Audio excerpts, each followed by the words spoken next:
Ma'am, Rahul Gandhi ने Gen Z को लेके कहा है कि वोट चोरी जो एनडीए कर रही है अब उसको जेनजी ही रोकेंगे।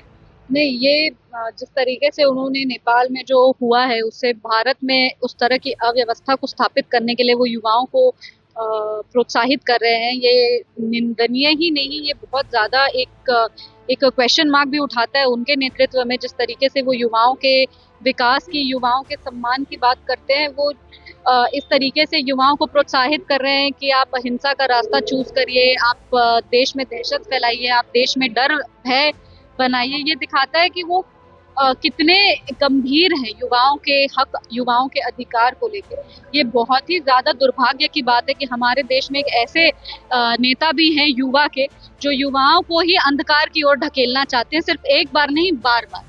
तो वो ये इस तरीके से वो क्या स्थापित करना चाहते हैं कि जिस तरीके से नेपाल में लोगों की हत्या हो गई, जिस तरह से नेपाल में अव्यवस्था हो गई, जिस तरीके से नेपाल में लोग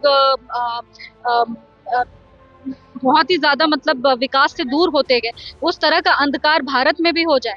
हर समय ये आतंकवादियों के साथ अपनी सहानुभूति रखते हुए भारत की अखंडता पर जब भी कोई वार होता है, भारत की एकता पे कभी जब भी कोई वार होता है, उसके प्रोटेक्शन में ये लोग आ जाते हैं। जब भारत में सब कुछ अच्छा चल रहा होता है, जब बिहार में सब कुछ सम्मान से चल रहा होता है, तो ये चाहते हैं कि वहाँ पे अहिंसा हो जाए, सब अव्यवस्था स्थापित हो जाए। ये बिल्कुल ही गलत मैसेज युवाओं को देना चाहते हैं, और अपने आप को अगर युवा नेता कहते हैं तो उनको शर्म आनी चाहिए कि उन्होंने ऐसी बात कही है।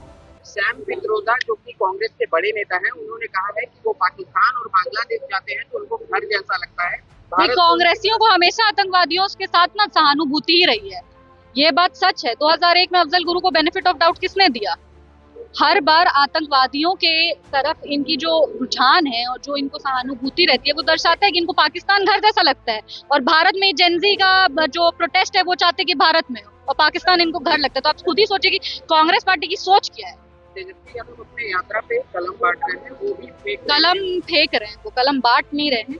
और अगर आप कलम बांट रहे हैं तो अच्छा है, कम से कम दे रहा है, दुरुस्त है। अपनी शिक्षा को तो कभी गंभीरता से लिए नहीं, किसी और की शिक्षा के बारे में बात कर रहे हैं, अच्छी बात है। लेकिन कलम फेंकना क्या होता है? बिहार की धरती में सरस्वती माँ का सम्मान होता है, हम सरस्वती माँ को पूजते हैं, कलम का हम लोग पूजा करते हैं। जिस तरीके से वो फेंक रहे हैं, यही गंभीरता उनके पिताजी ने दिखा दी होती तो बिहार के कितने सारे युवा पढ़ लिख लिए होते।